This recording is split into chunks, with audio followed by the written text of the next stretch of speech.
Being around the most creative people in the industry is where we wanted to be.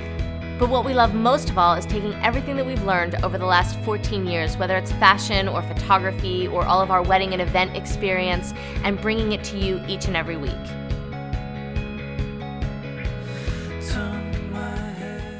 Hello, I'm Stephanie Boye, and you are watching Notes from the Lightbox, where you get the best wedding tips and advice delivered straight. Are you a big Emily Post fan? Do you love etiquette? Are you always writing little thank you notes? Well, most of us aren't really that good at those kind of things. So I have brought in wedding planners Jamie and Lauren from Lauren James Events in Philadelphia to ask them specifically about wedding etiquette. So ladies, I guess the first question we get asked a lot is, should I tip? What do you say about should I tip? Sure. We typically say yes, always tip. You know, it's different if it's the owner of a company versus one of the employees of a company. Right. Then you can consider potentially not tipping an owner, but always want to consider tipping one of the employees. You know, you want to reward them and say your thank you for them doing a great job, even potentially going above and beyond and doing things that you didn't necessarily expect them to just do on the wedding day, but maybe they did something more than you expected, not just their services, but something even over than that. And I don't think, though, vendors are I mean, I'm sure there are some that are expecting it, some that are just, it would be nice if they got a reward at the end of the day. Exactly. I think they're all very appreciative of it.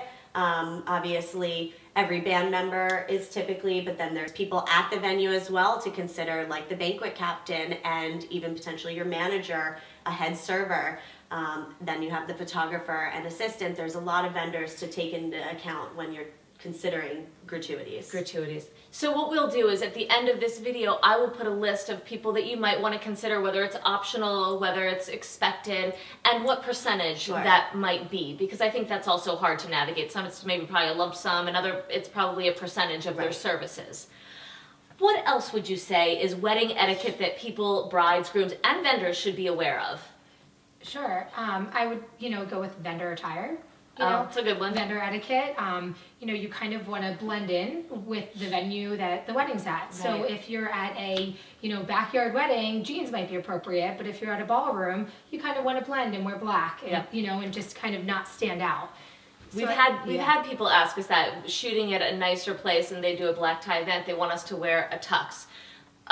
As a default, you should ask your vendor, what do they wear? What is their default uniform? Because most places have, owners have established a uniform for their employees to wear. So find out what that is and see if it works for your wedding. And if not, you can always advise them to do something else. Exactly. Yeah. That's great. Something else to think about would be vendor meals.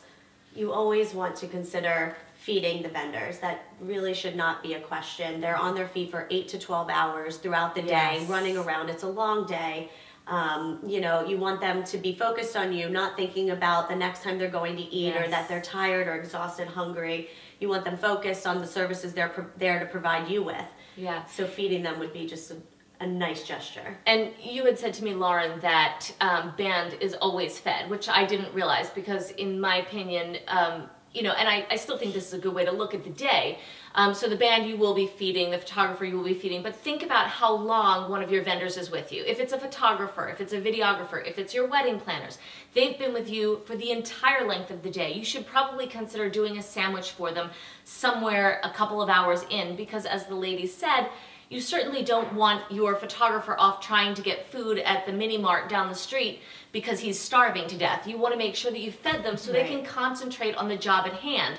And you also can't blame them if they do try to find food. So make sure you think that through. Make sure you add that into your budget to, feed your vendors appropriately for as much time as they're there. We've also heard issues where, vendors would potentially eat off the buffet at the cocktail hour. That's another great point. Go to the bar, which you don't want happening at your wedding. They should be focused on something else, and it's not appropriate for your vendor that you're paying to work. That is getting paid to do a job, eating with your guests. So that's a great point. So your vendors should not be eating off of at cocktail hour, and they absolutely, let's say, should not be drinking. No, absolutely not. Drinking should never happen at the wedding until their job is done. If they want to go to the bar down the street.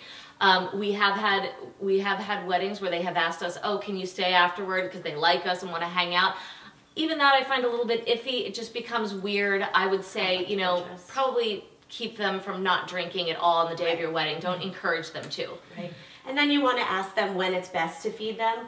You want to take a look at, or talk to them about when they feel it's okay to break away, because you don't want them missing a toast or a parent dance.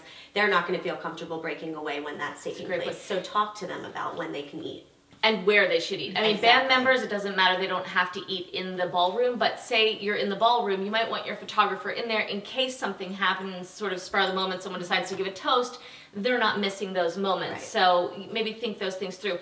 And to that end, talk to your venue, because the venue oftentimes is the guilty party in not feeding the photographers. And again, you don't want them losing steam and energy at the party of your reception. You want them well fed, well nourished, concentrating on the job at hand. So make sure that your venue is very clear that the photographer and all of your vendors should be fed on the day of the wedding, and what time and where. Right. And anything else? Yeah, I'd say one more would be vendor-vendor relationships. And etiquette, we're all there to do a job and work together and be a team and make sure that we have the bride and groom's best interest in mind and their families. And I think, making sure that everyone works well together is really important. Yeah, that's communication between client and vendor as well, because let's say you hire these two lovely ladies, which I hope you do. They may take priority and precedence over the wedding coordinator that is at or supplied by your venue. They've been working with you the whole time. They know what you want. They've heard your desires from the very beginning of your planning stages. So you do want to let the venue know, okay, we're giving priority to our wedding coordinators that we've hired. Videographer, photographer, who do you want to have precedence over the shot? Do you want the videographer or the photographer? So all things that you can nail down with your vendors beforehand, so that there's no issues on the day of. And no one's offended, by the way. No one's offended if somebody else has precedence over them. So anyway, thank you ladies for joining me, and thank you for watching. If you'd like to watch more videos, please go to our website at www.notesfromthelightbox, and there you can subscribe, you can look at all our videos, you can get tons of advice, and you can even send us your burning questions, because I would love to answer them on the next Notes from the Lightbox. Take care.